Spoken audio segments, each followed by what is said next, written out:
میں 8 سال کی تھی جب ماں کو اس مرد کے ساتھ گندا کام کرتے دیکھتی تھی۔ میں بچی تھی، اس سب کی سمجھ نہیں رکھتی تھی۔ ایک روز اماں گھر پر نہیں تھیں اور وہ انکل گھر آ گئے، اور اس روز انہوں نے اماں کی بجائے میرے ساتھ ہی وہ گندا کھیل۔ مجھے انکل جاوید بالکل بھی اچھے نہیں لگتے تھے، حالانکہ وہ جب بھی آتے تھے میرے لیے ٹافیاں لے کر آتے تھے، لیکن پھر بھی پتہ نہیں کیا ایسی الجھن تھی جو انہیں دیکھ کر مجھے ہوتی تھی، حالانکہ میری عمر اس وقت صرف 8 سال تھی۔ انکل جاوید کا میری ماں سے کیا رشتہ تھا مجھے اس وقت بالکل بھی سمجھ نہیں تھی۔ بس وہ آتے تھے اور میری ماں انہیں کمرے میں لے کر جاتی تھی، اور پھر وہ ساری رات میری ماں کے کمرے میں ہی رہتے تھے اور صبح سویرے نکل جاتے تھے۔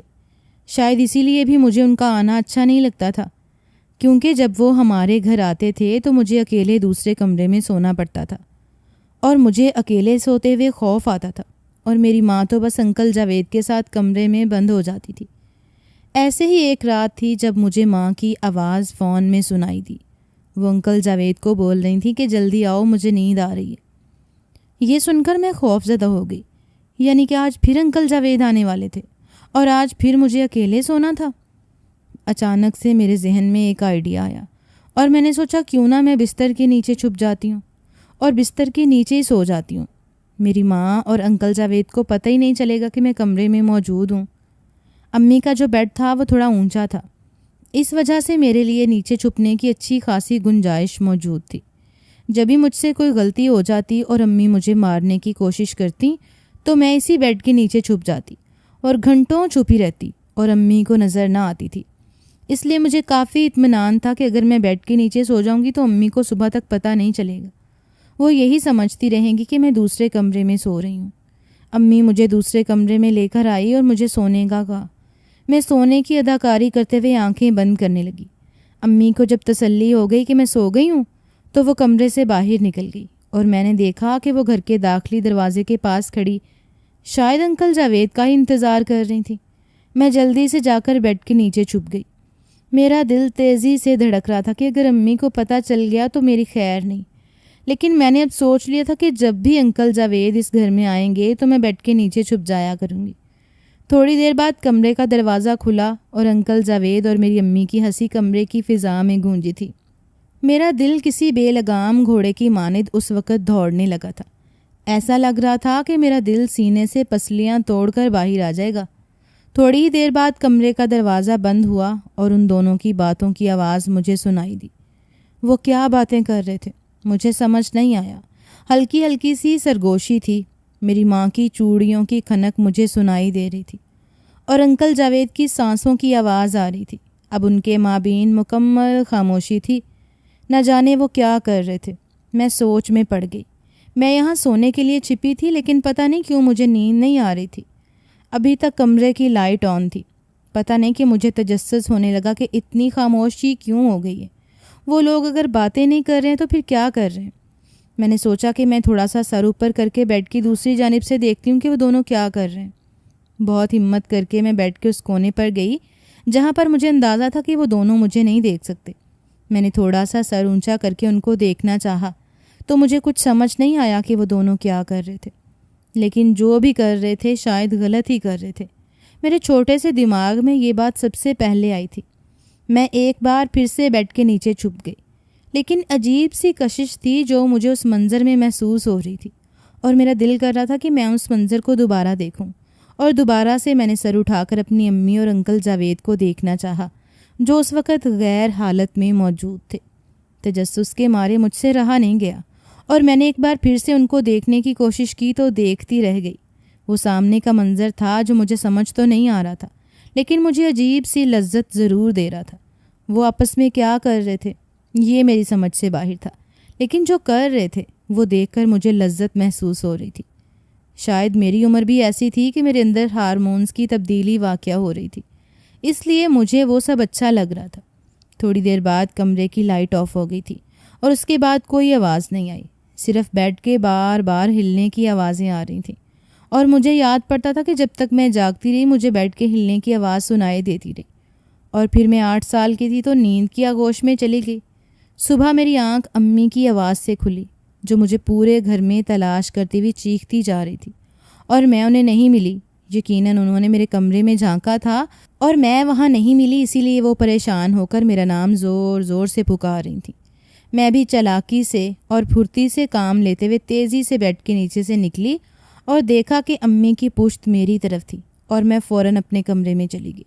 تھوڑی دیر بعد امی نے پھر مجھے پکارا اور ڈھونڈنے کی کوشش کی تو میں ان کے سامنے آ گئی اور ان سے کہا کہ میں واش روم میں تھی۔ امی نے کہا کہ میں نے تمہیں واش روم میں ڈھونڈا تھا، تم وہاں پر نہیں تھی، مجھ سے جھوٹ کیوں بولتی ہو؟ خیر جیسے تیسے میں نے ان کو یقین دلا دیا تھا۔ میں چھوٹی سی عمر میں ہی جھوٹ بولنے کی ماہر ہو چکی تھی۔ اصل میں امی سے مجھے اس قدر خوف آتا تھا کہ ان کا غصہ بہت تیز تھا، جس کی وجہ سے ان کی مار سے بچنے کے لیے میں جھوٹ بولتی رہتی تھی، اور اب اس کام میں مجھے مہارت حاصل ہو گئی تھی۔ پھر 2-3 دن تک انکل جاوید گھر نہیں آئے تو مجھے عجیب سی الجھن ہونے لگی۔ مجھے لاشعوری طور پر ان کا انتظار ہونے لگا تھا۔ شاید میرا دل اس منظر کو دوبارہ سے دیکھنے کو کر رہا تھا جو اس رات میں نے چھپ کر دیکھا تھا۔ یہ وہی انکل جاوید تھے نا جن کا آنا مجھے اچھا نہیں لگتا تھا، لیکن آج پہلی بار مجھے ان کا آنا شدت سے انتظار کرا رہا تھا۔ پھر اچانک سے وہ آئے تو میری خوشی کی کوئی انتہا نہ رہی۔ میرے چھوٹے سے دماغ میں اتنا کچھ چل رہا تھا، مجھے اندازہ ہی نہیں ہوا، اور میں نے سوچا کہ آج کی رات میں بستر کے نیچے نہیں چھپوں گی بلکہ پردے کے پیچھے چھپ کر سارا منظر دیکھوں گی، اور میں نے ایسے ہی کیا۔ میں ان کے کمرے میں جانے سے پہلے پردے کے پیچھے چھپ گئی تھی۔ اپنی جگہ میں نے تکیہ پہلے ہی رکھ دیا تھا اور اس کے اوپر کمبل اڑا دیا تھا۔ امی نے شاید دیکھا تو ان کو لگا کہ میں سو چکی ہوں، اس لیے انہوں نے زیادہ مجھے نہیں ٹٹولا تھا۔ یہ بھی وجہ ہو سکتی تھی کہ انکل جاوید بہت دنوں کے بعد آئے تھے اور امی ان کی خوشی میں سرشار تھی اور ان کو میرا خیال نہیں رہا تھا، اور میں پردے کے پیچھے چھپ گئی تھی۔ آج بھی میرا دل تیزی سے دھڑک رہا تھا، لیکن میرا دل اس منظر کو بھی دیکھنے کے لیے بےتاب تھا جو مجھے نہیں دیکھنا چاہیے تھا۔ میری ماں اور انکل جاوید کے مابین شیطانی کھیل ایک بار پھر سے شروع ہو چکا تھا، اور میں پردے کے پیچھے سے چھپ کر 2 پردوں کے بیچ ایک چھوٹا سا سوراخ نما دائرہ بنا کر دونوں کو دیکھ رہی تھی، اور میرے جذبات میں ابھار پیدا ہو رہا تھا۔ میں ان کو تب تک دیکھتی رہی جب تک کمرے کی لائٹ آف نہیں ہو گئی۔ جیسے ہی کمرے کی لائٹ آف ہوئی تو بیڈ کا ہلنا تیز ہو گیا تھا، اور میں ایک دم سے سرک کر بیڈ کے نیچے چلی گئی تھی اور محسوس کر رہی تھی کہ بیڈ بہت تیزی سے ہل رہا ہے۔ مجھے افسوس ہو رہا تھا کہ لائٹ آف کیوں ہوئی تھی۔ کاش میں کچھ دیر اور یہ منظر دیکھ پاتی۔ میری حسرتیں جیسے پہلے سے بھی زیادہ بڑھنے لگی تھیں۔ بیڈ کے ہلنے کی آواز پورے کمرے میں گونج رہی تھی، اور یہ آواز سن کر تو میرا دل بڑی تیزی سے دھڑک رہا تھا۔ ایک عجیب سی سرشاری مجھے پورے وجود میں محسوس ہونے لگی تھی۔ اس دن تو مجھے نیند آ گئی تھی، مگر آج تو مجھے نیند بھی نہیں آئی تھی، کیونکہ مجھے وقت پر اپنے کمرے میں واپس جانا تھا۔ اگر میری امی صبح صبح چادر سے تکیے ہٹا کر دیکھ لیتی تو میری چوری پکڑی جا سکتی تھی۔ کتنی ہی دیر بیڈ بڑی زوروں سے ہلتا رہا اور میں خاموشی سے سانس روک کے یہ سب کچھ محسوس کرتی رہی۔ ابھی تک یہ سمجھ نہیں پائی تھی کہ آخر لائٹ بند کرنے کے بعد یہ دونوں ایسا بھی کیا کرتے ہیں کہ بیڈ اتنی تیزی سے ہلنے لگتا ہے۔ کچھ ہی دیر بعد مجھے بڑی عجیب سی آوازیں سنائی دی تھیں جو شاید میں پچھلی بار سن نہیں پائی تھی۔ وہ آوازیں ایسی تھیں کہ سن کر تو میرے وجود کو بھی جھٹکا سا لگا تھا۔ ایسا لگ رہا تھا جیسے پورے وجود میں کرنٹ سا دوڑ چکا ہو۔ میری امی مسکرائی تھیں، کھل کھلا کر انہوں نے شاید انکل جاوید کو چومنا شروع کر دیا تھا۔ کہنے لگی، واہ جاوید، تم تو ہر بار مجھے پہلے سے بھی زیادہ حیران کر دیتے ہو۔ مجھے تو یقین ہی نہیں آتا کہ دن بدن ہر گزرتے لمحے کے ساتھ تم پہلے سے زیادہ مضبوط اور طاقتور ہوتے جا رہے ہو۔ مجھے ان کی یہ باتیں ذو معنی لگ رہی تھیں، اور بھی بہت کچھ بول رہے تھے۔ بڑی بے باکی سے وہ الفاظ بولتے جا رہے تھے اور میں ان کی جانے والی باتوں کو سنے جا رہی تھی۔ کتنی ہی دیر وہ سرگوشیوں میں باتیں کرتے رہے، میں سب کچھ سنتی رہی، اور ایک مرتبہ پھر بیڈ ہلنا شروع ہو چکا تھا۔ جس طرح وہ باتیں کر رہے تھے، بول رہے تھے، اور میری ماں جو کچھ کہہ رہی تھی، سن کر مجھے کچھ اندازہ تو ہو چکا تھا کہ روشنی بند کرنے کے بعد اس کمرے میں وہ دونوں کر کیا رہے تھے۔ میں ان بچوں میں سے بنتی جا رہی تھی جو وقت سے پہلے جوان ہو جاتے ہیں، اور شاید اس کی وجہ صرف اور صرف یہ تھی کہ میرے گھر میں مجھے چھوٹی عمر سے ہی یہ سب کچھ دیکھنے کو مل رہا تھا، جو کہ شاید مجھے بالغ ہونے کے بعد جاننا چاہیے تھا۔ میں کچی عمر میں ہی اس طرح کے واقعات اپنے گھر میں دیکھنے لگی تھی۔ کچھ دیر بعد جب گھڑی پر رات کے 2 بجے اور اسی کے ساتھ ہی گھڑی پر الارم بھی بجا تو انکل جاوید بیڈ سے اترے تھے، اور پھر وہاں سے سیدھا وہ واش روم گئے تھے۔ کمرے میں اٹیچ واش روم تھا۔ ان کے جانے کے بعد میری ماں کتنی ہی دیر بیڈ پر لیٹ کر گنگناتی رہی اور مسکراتی رہی۔ جیسے ہی میری ماں کمرے سے باہر نکلی تو میں نے بھی موقع پا کر دبے قدموں سے اپنے کمرے میں جانے کا فیصلہ کیا تھا۔ دوبارہ اس کمرے میں کیا ہوا میں دیکھنے کی ہمت ہی نہ کر پائی۔ ساری رات وہ آوازیں میرے کان میں گھومتی رہیں اور میں سب کچھ یاد کر کر کے اپنے وجود میں ایک سرشاری سی محسوس کر رہی تھی جو آج سے پہلے میں نے کبھی بھی محسوس نہیں کی تھی۔ حیرت کی بات تو یہ تھی کہ آج صبح صبح انکل جاوید ہمارے گھر میں ہی موجود تھے۔ میری ماں نے جب مجھے اٹھایا اور میں اٹھ کر کمرے سے باہر آئی تو میری ماں بالکل نئی نویلی دلہن کی طرح تیار ہوئی تھی۔ ان کے گیلے بال ان کے کندھوں پر پھیلے ہوئے تھے۔ انکل جاوید سامنے ہی کرسی پر بیٹھے تھے۔ شاید یہ زندگی میں پہلی مرتبہ تھا کہ جب میں انکل جاوید کو مسکرا کر دیکھ رہی تھی۔ کل رات انہوں نے میری ماں کے ساتھ جو کچھ کیا تھا مجھے سب کچھ یاد آ رہا تھا، اور یاد کر کے ذرا بھی غصہ نہیں آیا تھا بلکہ اچھا ہی محسوس ہو رہا تھا۔ انکل جاوید نے مجھے دیکھا تو اگلے ہی پل وہ کرسی پر بیٹھے ہوئے تھے، اپنی ٹانگوں کو کھول دیا اور مجھے کہنے لگے، گڑیا میرے پاس آؤ، کیسی ہو؟ رات کو ٹھیک نیند نہیں آئی؟ اور میں مسکرا کر معصوم بچی بن گئی اور جا کر ان کی ران پر بیٹھ گئی۔ وہ مجھے اٹھا کر گود میں بٹھا چکے تھے اور پھر دیکھتے ہی دیکھتے ان کا ہاتھ میرے پورے وجود پر گردش کرنے لگا۔ میری ماں اس وقت بغیر دوپٹے کے ہی موجود تھی اور کچن سے باہر ڈائننگ ہال میں ناشتہ لگا رہی تھی۔ وہ مجھے دیکھ کر مسکرا رہی تھی، آنکھوں میں ایک چمک تھی اور میں بھی اپنی ماں کو دیکھ کر مسکرا ہی رہی تھی۔ میری ماں نے آ کر میرے سر پر پیار کیا، جبکہ اسی کے ساتھ ہی انکل جاوید نے میرے گال پر اپنے لب رکھ دیے۔ وہ مجھے مسلسل چومنے لگے تھے، اپنی گود میں بٹھا کر مزید زور سے اپنے ساتھ لگا لیا تھا اور چوم کر کہہ رہے تھے کہ شمیم، تمہاری بیٹی سے مجھے تمہاری خوشبو آ رہی ہے، یہ تو بالکل تم جیسی ہی ہے، بے حد حسین اور میٹھی سی، بالکل تم جیسی۔ انکل جاوید نے اپنا سر میرے کندھے پر رکھ دیا تھا، ان کے ہاتھ میری رانوں پر اور میری کمر پر رینگ رہے تھے، جبکہ میری ماں ہنس پڑی۔ ہنستے ہوئے میری ماں نے آ کر مجھے انکل جاوید کی گود سے اتارا تھا، کہنے لگی کہ بچی ہے، کیا کر رہے ہو، کچھ تو لحاظ کرو۔ اتنا کہہ کر انکل جاوید ہنس پڑے تھے اور مجھے مجبوراً اماں کے زبردستی اتارنے پر اترنا پڑا تھا، ورنہ نہ جانے کیوں مگر مجھے ان کے ساتھ وقت گزار کر اچھا لگ رہا تھا۔ ناشتہ کرنے کے بعد جب انکل جانے لگے تو انہوں نے اپنی جیب سے 1000 کا نوٹ نکال کر میرے ہاتھ پر رکھا تھا، جبکہ میری ماں کو 5000 کا نوٹ دیا تھا۔ کہنے لگے کہ یہ رکھ لو، استعمال کر لینا، اور میری ماں خوشی خوشی ان پیسوں کو مٹھی میں دبا چکی تھی۔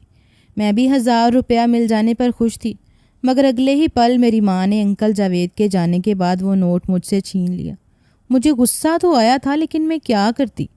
میرے والد کو تو میں نے بس تصویروں میں ہی دیکھا تھا، 2-4 مرتبہ بس ویڈیو کال پر ہی ان سے بات ہوئی تھی، پھر ان کی شکل تصویروں میں ہی دیکھتی رہتی تھی، اور اب تو میری ماں نے ان کی تصویریں بھی دیواروں سے ہٹا کر اسٹور روم میں رکھ دی تھیں۔ اب باقی تو کوئی چاہ ہی میرے دل میں موجود نہیں رہی تھی۔ اگر ابا تھے بھی اور کال کرتے بھی تو صرف اماں سے ہی کرتے تھے۔ مجھ سے اگر وہ بات کرنے کا کہہ بھی دیتے تو میں انکار کر دیتی، وہاں سے چلی جاتی۔ شروع میں جب میں ابا سے بات کرتے ہوئے انکار کرتی اور رونے لگتی تو ماں مجھے یہی کہتی کہ ارے پاگل، تمہاری خاطر ہی تو تمہارے ابا اتنے دور گئے ہیں تاکہ اچھا کما سکیں، تمہارے لیے کھلونے لا سکیں، اور تم ان سے بات ہی نہیں کرتی۔ میں بھی روتے ہوئے ابا سے بات کر لیا کرتی تھی۔ پھر انکل جاوید بھی وہیں پر آ جایا کرتے تھے اور ابا ان سے کہتے کہ تم میرے گھر کی ذمہ داری اچھے سے تو اٹھا رہے ہو نا؟ تو انکل جاوید کہتے ہیں کہ ہاں فکر مت کرو بھابھی، مجھے جو کہتی ہیں میں ان کی بات پوری کرنے سے پہلے ہی مان لیتا ہوں۔ اس بات پر وہ اماں کی کمر پر چٹکی بھی کاٹ دیا کرتے تھے۔ اس وقت تو یہ سب کچھ مجھے کھیل سا لگتا تھا، لیکن جیسے جیسے میری عمر بڑھنے لگی اور میں سمجھدار ہونے لگی، اسکول میں جب سہیلیاں بنانے لگی، ان سے بات کرتی، وہ مجھے اپنے گھر کے بارے میں بتاتی اور میں اپنے گھر کے بارے میں بتاتی کہ گھر میں میری اماں ہے اور انکل جاوید ہیں جو اکثر ہمارے گھر آتے رہتے ہیں، تو میری سہیلیوں کی سب سے پہلے سوال یہی ہوتا تھا کہ انکل جاوید کون ہے؟ تمہارے چاچو ہیں یا ماموں ہیں یا پھر تایا ہیں؟ آج تک تو کوئی رشتہ انکل جاوید کا مجھے بتایا ہی نہیں گیا تھا۔ کم از کم وہ نہ ہی میرے ماموں تھے نہ چاچو تھے، وہ تو میری امی کے ساتھ جس طرح کا تعلق رکھتے تھے میں کسی کو بتا نہیں سکتی تھی۔ دھیرے دھیرے مجھے اپنے گھر کا ماحول اور اپنی امی کی عادات بری لگنے لگی تھیں، لیکن میں چاہ کر بھی اپنی ماں کو بول نہیں سکتی تھی کہ آپ جو کر رہی ہیں وہ غلط ہے، ایسا کرنا بند کر دیجیے۔ میری عمر 14 برس ہو چکی تھی اور وقت سے پہلے ہی میں جوان بھی ہونے لگی تھی۔ میری ماں ایک صحت مند عورت تھی اور یہی وجہ تھی کہ اس عمر میں میرے جسم پر بھی گوشت چڑھنے لگا تھا۔ میں اپنی عمر سے بڑی لگ رہی تھی۔ جب بھی گھر سے جانے لگتی تو میری ماں مجھے ایک بڑی سی چادر دے دیا کرتی۔ کبھی کبھار تو گالی دے کر یہ بھی کہہ دیتی کہ موٹی ہوتی جا رہی ہے تو، تیرے جسم کے ابھار صاف دکھائی دینے لگے ہیں، کھٹی چیزیں کم کھایا کر، بلا وجہ لوگوں کی نظروں میں آ رہی ہے تو، اور انکل جاوید جب گھر آئیں تو دوپٹہ کر کے باہر آیا کر، یوں ہی اچھلتی کودتی باہر نکل آتی ہے۔ میں نے اماں کی ساری باتیں سن لی تھیں اور ان پر عمل بھی کیا تھا۔